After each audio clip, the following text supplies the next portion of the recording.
Monitoring the health of aging buildings, roads, and bridges is just one way Xerox is leaning in to address the societal challenges we're facing today. Hear from Naresh Shanker, Xerox CTO, about how the company is leveraging its vast wealth of IP to help solve even more global problems at massive scale. When you look at some history from Xerox, you have that foundation that you can leverage from, and going back and saying, okay, what did we learn from our entire rich history, and then how do we innovate for the future, and how do we create the future? What are some of the things, can you possibly give us some examples of what are some of the things that you think will transcend beyond print, that maybe you could give us an example of? Okay, so let me walk you through the journey. If you look at Xerox in its first 50 years and the birth of PARC. So PARC 1.0 was creating the Office of the Future. And then you dial that forward to 2002, we designed something called the Open Innovation Model. And basically, we offered research as a service to the entire world, both public and private sector. And that foundationally helped us create a very, very intellectual property or patent-rich portfolio of technology.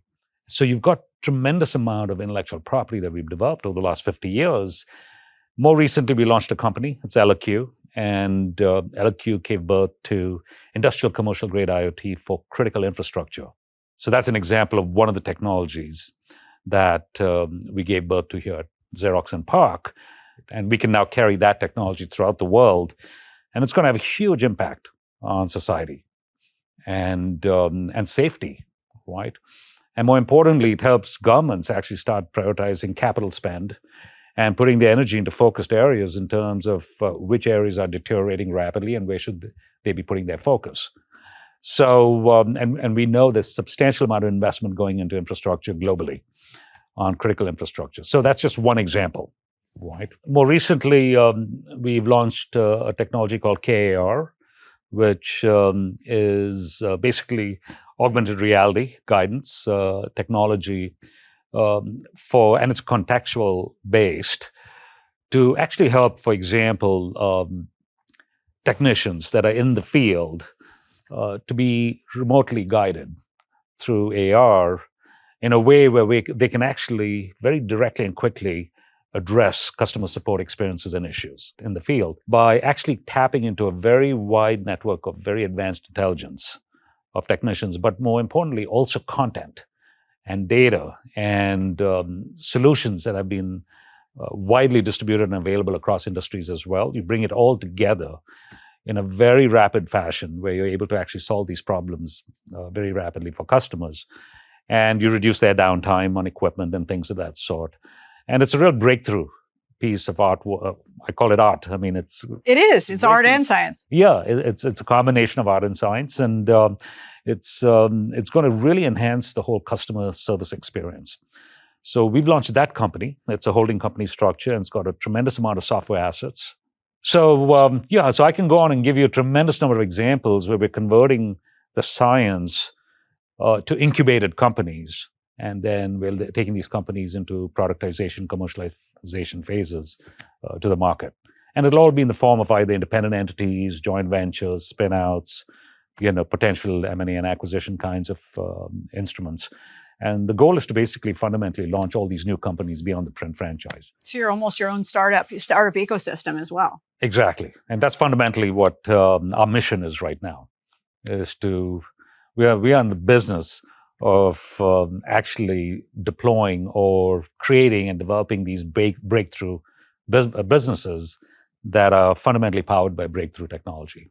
And the goal is to solve real world problems, right, at massive scale. And so all of our portfolio is designed around, either massive business problems or societal problems or climate problems. So that's in essence. So now what about PARC? Maybe share a little bit about what's happening with PARC right now. Lots going on at PARC. I mean, there's tremendous amount of technology and capabilities here. And so what we've done broadly right now is we have said that we're going to start focusing, because we've got a very broad range of interdisciplinary sciences that go across many domains. For now, what we've done is developed a market thesis around three critical areas that we think will give us actually the greatest value proposition over the next 5 and 25 years. And the first one is around disruptive supply chains and manufacturing. That's that whole world. And so we've introduced our first product and business around 3D, additive manufacturing. And it's all products and sciences built at Xerox and PARC. So that's one of the businesses around 3D additive. The second business is around industrial and commercial grade IoT solutions. And the third one we recently launched was clean tech. And this is to improve energy efficiency by upwards of 80% in cooling technologies.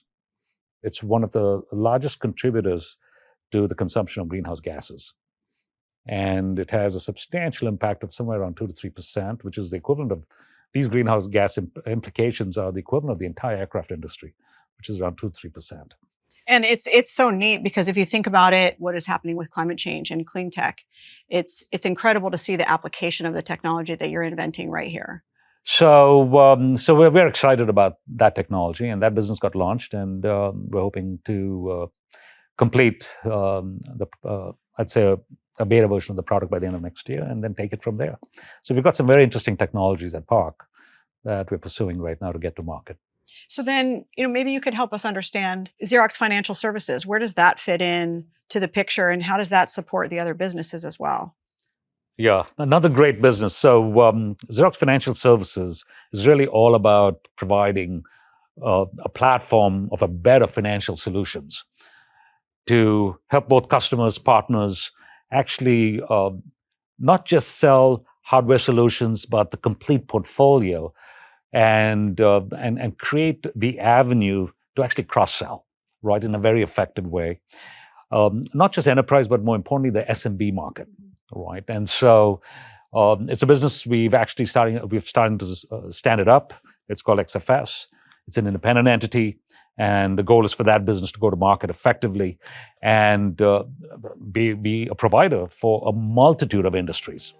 Watch the full Xerox episode and learn more by visiting the link in the description. We welcome you to connect with us on the page to start your business on the digital journey with Oracle Cloud. Be on the lookout for the next Oracle Customer Spotlight. You never know which company we'll shine a light on next.